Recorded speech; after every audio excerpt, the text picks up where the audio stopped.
എന്നെ ധ്യാനിച്ചുകൊണ്ടാണ് മരിക്കുന്നത്. അതിനേക്കാളില്ല. ഇന്നലെ എന്തുണ്ട്,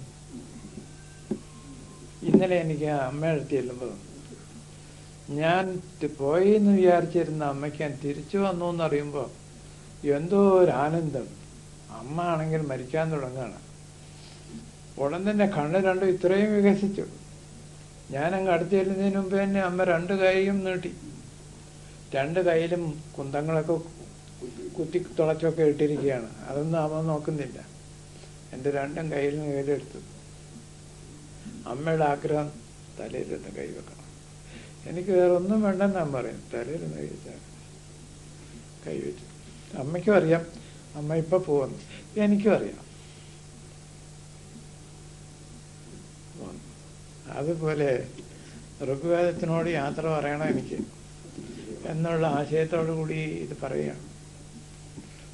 ഈ നാരായണ ഗുരു ആകപ്പാടെ 60 കൊച്ചു കൃതികളെ എഴുതിയിട്ടുള്ളൂ. നടരാജഗുരുവിൻ്റെ കാലം മുഴുവനും അദ്ദേഹം ശ്രമിച്ചിട്ട്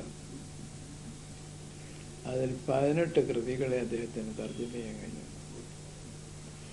ഞാൻ എൻ്റെ ജീവിതകാലം മുഴുവൻ ഇതിനു വേണ്ടി ഒഴിഞ്ഞു നോക്കിയിട്ടും ഇനി ഒരുപാടെണ്ണം എൻ്റെ കയ്യിൽ വളയാതെ ഇരിക്കുന്നുണ്ട്. നാരായണ ഗുരുവിന് ഒറ്റയ്ക്കൊരാൾക്ക് അത്ര എഴുതിത്തരാൻ കഴിഞ്ഞല്ലോ. It's a great wonder. A man who lived up to 72 years, and he has written about all the subjects in this world which even Western scientists and Indians, they are all thinking of. His disciple took a deed from Sorbonne in Paris. He knew French and English and Sanskrit and Malayalam. He could not complete the entire work of his Guru. I had the great help of Nadaraj Guru, but even then I also could not. So what a great genius. And we have such great people coming to us to bless us.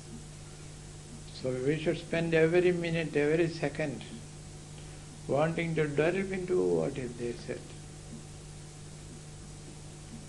But people are taken astray by work of job opportunities. You will get some salary for such and such a thing. You'll be living as a slave, that's okay. I shall be a slave if provided you give me 4,000 rupees every month. But here is one verse which will release you from all slavery. You don't bother for it. So this is what we say.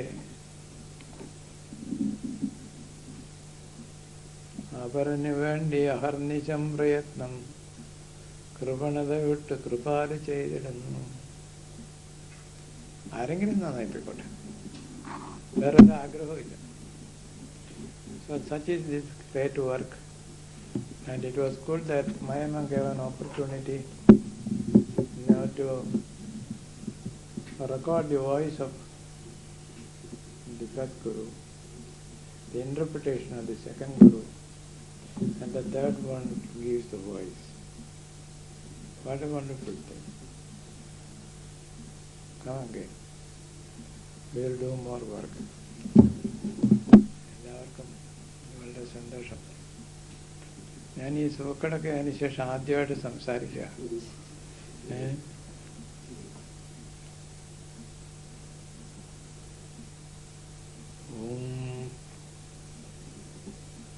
ദൈവമേ കാത്തുകൊള്ളുക, കൈവിടാതിങ്ങു ഞങ്ങളെ. നാവികൻ നീ ഭവാബ്ധിക്ക് ഒരാവി വൻതോണി നിൻപദം. ഒന്നൊന്നായി എണ്ണി എണ്ണി തൊട്ടെണ്ണും ഉരുളൊടുങ്ങിയാൽ നിന്നിടും ദൃക്കുപോലുള്ള നിന്നിൽ അസ്പന്ദമാകണം. അന്നവസ്ത്രാദി മുട്ടാതെ തന്നു രക്ഷിച്ചു ഞങ്ങളെ ധന്യരാക്കുന്ന നീ ഒന്നു തന്നെ ഞങ്ങൾക്ക് തമ്പുരാൻ. ആഴിയും തിരയും കാറ്റും ആഴവും പോലെ ഞങ്ങളും മായയും നിൻ മഹിമയും നീയുമെന്നുള്ളിലാകണം. നീയല്ലോ സൃഷ്ടിയും സ്രഷ്ടാവായതും സൃഷ്ടിജാലവും. നീയല്ലോ ദൈവമേ സൃഷ്ടിക്കുള്ള സാമഗ്രിയായതും. നീയല്ലോ മായയും മായാവിയും മായാവിനോദനും. നീയല്ലോ മായയെ നീക്കി സായുജ്യം നൽകുമാര്യനും. നീ സത്യം, ജ്ഞാനം, ആനന്ദം. നീ തന്നെ വർത്തമാനവും ഭൂതവും ഭാവിയും. വേറെല്ലോതും മൊഴിയും ഓർക്കിൽ നീ. അകവും പുറവും തിങ്ങും മഹിമാവർണ്ണ നിൻ പദം. പുകഴ്ത്തുന്നു ഞങ്ങളങ്ങ്. ഭഗവാനെ ജയിക്കുക, ജയിക്കുക മഹാദേവ. ദീനാവനപരായണ ജയിക്കുക. ചിദാനന്ദ ദയാസിന്ധോ ജയിക്കുക. ആഴമേറും നിൻ മഹസാം ആഴിയിൽ ഞങ്ങളാകവേ. ആഴണം വാഴണം നിത്യം, വാഴണം വാഴണം സുഖം. ഓം ശാന്തി ശാന്തി ശാന്തി. ഓം പൂർണ്ണമദ പൂർണ്ണമിദം പൂർണ്ണാത് പൂർണ്ണമുദച്യതേ പൂർണ്ണസ്യ പൂർണ്ണമാദായ പൂർണ്ണമേവാവശിഷ്യതേ. ഓം ശാന്തി ശാന്തി ശാന്തി.